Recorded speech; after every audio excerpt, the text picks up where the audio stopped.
उतनी ही जोश और खरोश के साथ में जोरदार तालियां the youngest IAS officer of India Ansar Shaikh. अस्सलाम वालेकुम। मैं बहुत बहुत शुक्रगुजार हूँ काविश का और स्पेशली आमिर अंसारी साहब का, जिन्होंने कोलकाता से मुझे यहाँ तक बुलाया। मैं बहुत बहुत शुक्रगुजार हूँ उनका। दो तीन चीज़ें आप लोगों से शेयर करना चाहता हूँ। मुझे पता है टाइम बहुत कम है और मुझे ये भी पता है कि मेरे रिजल्ट के बाद आपने कई न्यूज़पेपर के थ्रू हो, टीवी के थ्रू हो या यूट्यूब के थ्रू हो, आपने मेरे इंटरव्यूज़ देखे हैं, पढ़े हैं, तो बहुत सारी चीज़ें आपको पता है। कुछ चीज़ें 10 मिनट का टाइम मुझे दिया गया है, 10 मिनट के अंदर आपसे बात में करना चाहता हूँ। पहली चीज़ ये है कि मेरा जन्म हुआ था हमारे एक विलेज एरिया में, शेलगांव नाम का मेरा गांव है, महाराष्ट्र में ही है, जालना डिस्ट्रिक्ट में। वहाँ पर मेरा जन्म हुआ। मेरे अब्बू जो है वो ऑटो रिक्शा ड्राइवर थे, वो ऑटो चलाते थे और ऑटो चलाकर उनका डेली इनकम जो था वो 100-150 रुपये होता था। उन 100-150 रुपये में मैं, मेरा छोटा भाई, मेरी 2 बहनें, मेरे अब्बू और अम्मी, इतने लोग हम हमारे परिवार में रहते थे। बहुत बार ऐसा था कि सुबह खाना मिलता था, रात में नहीं मिलता था, कभी रात में मिलता था तो फिर सुबह नहीं मिलता था। बहुत मुश्किलें थी, घर में बहुत सारी समस्याएं थी, बहनों की शादी थी, पढ़ाई थी। ऐसे माहौल में मैं जी रहा था। बहुत बार ये कहा जाता है, मतलब मुस्लिम कम्युनिटी, हम देखते हैं कि आबादी में अगर देखा जाए तो 14% इस देश की आबादी जो है वो मुस्लिम है, लेकिन फिर भी गवर्नमेंट सर्विसेज में हमारा जो परसेंटेज है 1%, 1.5% या 2% से ज़्यादा नहीं है अलग अलग सर्विसेज में। इसका सबसे बड़ा इम्पॉर्टेंट रीज़न मुझे जो लगता है वो ये है कि हमारी कम्युनिटी के ऊपर, हमारी कम्युनिटी के लोगों के ऊपर, हमारे बच्चों बच्चियों के ऊपर एक पट्टियाँ बांध रखी है। और ये पट्टियाँ किसी और ने नहीं बांधी है, ये पट्टियाँ हमने खुद अपने ऊपर बांधी है। हमने ये पट्टी बांधी है कि अगर आप मुस्लिम हो तो आपको कहीं पर सरकारी नौकरी नहीं मिलेगी। हमने ये पट्टी बांधी है कि अगर आप मुस्लिम फैमिली की लड़की हो तो आप पढ़ाई नहीं कर सकती। हमने ये पट्टी बांधी है कि मुस्लिम बच्चे होशियार नहीं होते। हमने ये पट्टी बांधी है कि मुस्लिम, अगर आप गरीब फैमिली से हो, रूरल एरिया से हो, तो आप आगे चल के आपके करियर में कुछ नहीं कर सकते। आप भी आपके पापा की तरह कोई ऑटो चला लो, कोई गैरेज चला लो। मुस्लिम इंसान का नाम जब सुनते हैं कि मेरा नाम अंसार है तो पूछा जाता है तू गैरेज चलाता है या ऑटो चलाता है। ये हमारी पहचान है। अगर कोई मारवाड़ी हमारे सामने आता है, उसका नाम पूछते हैं, उसका नाम पता चलता है तो हम उसको पूछते हैं कि भाई आपका बिजनेस कैसे चल रहा है, लेकिन हमसे ये पूछा जाता है कि तू ऑटो चलाता है या गैरेज चलाता है। ये इमेज हमारे यहाँ होकर रखी है और इसके लिए सबसे बड़े जिम्मेदार हम खुद है, क्योंकि ये पट्टियाँ हमने अपने ऊपर बांधी है। और ये पट्टियाँ खोलने का काम कुछ रोल मॉडल्स को आगे आके करना चाहिए। कुछ हद तक, बहुत कम हद तक मुझे लगता है कि वो काम हमारे महाराष्ट्र में कहिए या ओवरऑल इंडिया से कुछ मुस्लिम ऑफिसर्स जो आगे आए, जिन्होंने पढ़ाई की, मुश्किल हालातों में पढ़ाई की, उन्होंने किया है। मेरे लिए ऐसे मोटिवेशन शाह फैजल सर रहे थे, जो 2010 में ऑल इंडिया रैंक 1 से आईएएस ऑफिसर बने थे। उस वक्त मैं 10वीं कक्षा में पढ़ता था।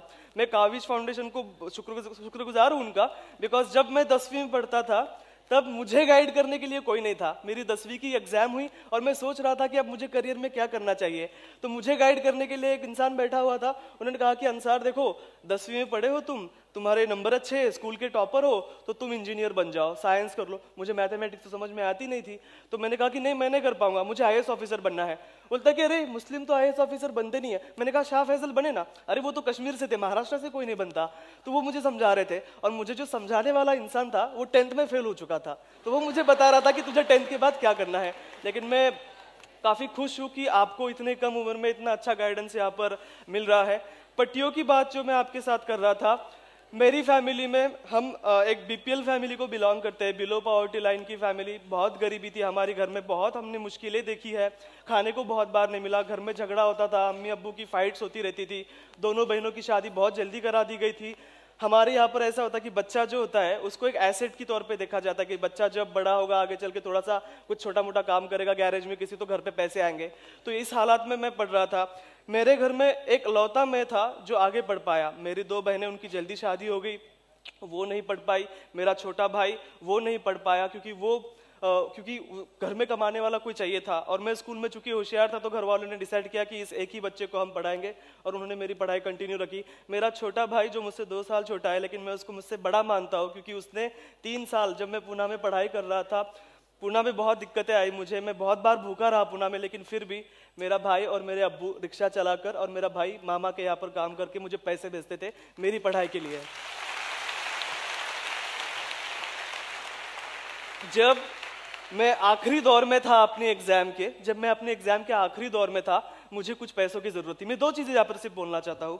मुझे पैसों की जरूरत थी कुछ, तो मेरे अब्बू ने हमें एक सरकारी स्कीम से एक घर मिला था, वो घर मेरे अब्बू ने बेच दिया 30,000 रुपए के रेट में, और वो भाड़े के घर में फिर से शिफ्ट हो गए क्योंकि मेरी पढ़ाई इंपॉर्टेंट थी।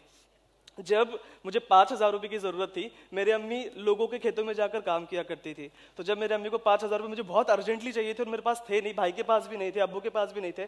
मेरी अम्मी जिन लोगों के खेत में काम करती थी वो मुस्लिम थे, उनके यहाँ पर मेरे अम्मी ने जाकर कहा कि मेरे बेटे को 5,000 रुपए की जरूरत है, आप मुझे 5,000 रुपए दे दो, मैं 15-20 दिन आपके खेत में काम कर रही हूँ, एडवांस में दे दो, हम चुका देंगे। उन्होंने 5,000 रुपए नहीं दिए। मेरे अम्मी ने हमारे पड़ोसी से जो मुस्लिम नहीं थे उनसे जाकर कहा कि मुझे बेटे को पढ़ाई के लिए 5,000 रुपए चाहिए, आप प्लीज उनको 5,000 रुपए मुझे दे दीजिए। तो उन्होंने ब्याज के ऊपर क्यों ना हो मेरे अम्मी को 5,000 रुपए दिए थे, और वो 5,000 रुपए मेरे अम्मी ने मुझे भेजे थे। बात में आपसे कहना चाहता हूँ कि ये जो पट्टियाँ हमने खुद से अपने ऊपर बांध रखी है, ये पट्टियाँ हमें खोलने की जरूरत है। और एक बात ये हमें ध्यान में रखने की जरूरत है कि कोई फर्क नहीं पड़ता आप सिटी से हो या विलेज से हो, कोई फर्क नहीं पड़ता कि आप लड़का हो या लड़की हो, कोई फर्क नहीं पड़ता आप अमीर हो या गरीब हो, कोई फर्क नहीं पड़ता कि आप किस बैकग्राउंड से आते हो, किसी चीज का कोई फर्क नहीं पड़ता। एक चीज का जिसका फर्क पड़ता है वो होता है डिटर्मिनेशन, कि मैं बेस्ट हूं और मुझे अपनी लाइफ के अंदर ये करना है तो करना है, और कोई भी मुश्किल मेरे सामने आए मैं इसको अचीव करके रहूंगा। ये स्पिरिट होना बहुत इंपॉर्टेंट है, और मुझे लगता है कि उसी स्पिरिट के बल के ऊपर मैं 21 साल की उम्र में हमारी देश की जो सबसे मुश्किल एग्जाम मानी जाती है यूपीएससी की एग्जाम, वो मैंने क्लियर की। जब मेरा इंटरव्यू था, उस इंटरव्यू का एक सवाल शायद आपने सुना हो, मुझसे पूछा गया था, और आज का आपका जो थीम था क्रिएटिविटी एंड बीइंग ओरिजिनल, तो उसमें मुझे पूछा गया और विद इन सेकेंड्स मुझे आंसर देना था। मुझे पूछा गया कि अंसार, आर यू अ शिया मुस्लिम और अ सुन्नी मुस्लिम? विद इन सेकेंड्स, बिल्कुल भी देरी ना करते हुए मैंने कहा कि sir I am an Indian Muslim, मैं शिया सुन्नी में बिलीव नहीं करता। इस सवाल का जो जवाब मैंने दिया था, मुझे इंटरव्यू में 275 में से 199 मार्क्स मिले, ऑल इंडिया रैंक मेरा 361 आया, और मैं अपने देश का जितने भी कम उम्र के आईएएस ऑफिसर्स हुए हैं उनमें से एक बना, one of the youngest IAS officers of India में बना पहले अटेम्प्ट में। 21 साल की उम्र में, जब बच्चों को पता नहीं होता है कि कौन सा शर्ट पहनना और कौन सी ट्राउजर पहननी है, उस उम्र में मैं हमारे देश का एक सबसे यंगेस्ट ऑफिसर बना। तो यही बातें आपसे शेयर करनी थी। बहुत सारी बातें हैं जो आप YouTube के ऊपर मेरे बारे में देख सकते हैं, टाइम बहुत कम था इसलिए मुझे पता नहीं मैं क्या क्या बोल गया। Thank you very much. जोरदार तालियां।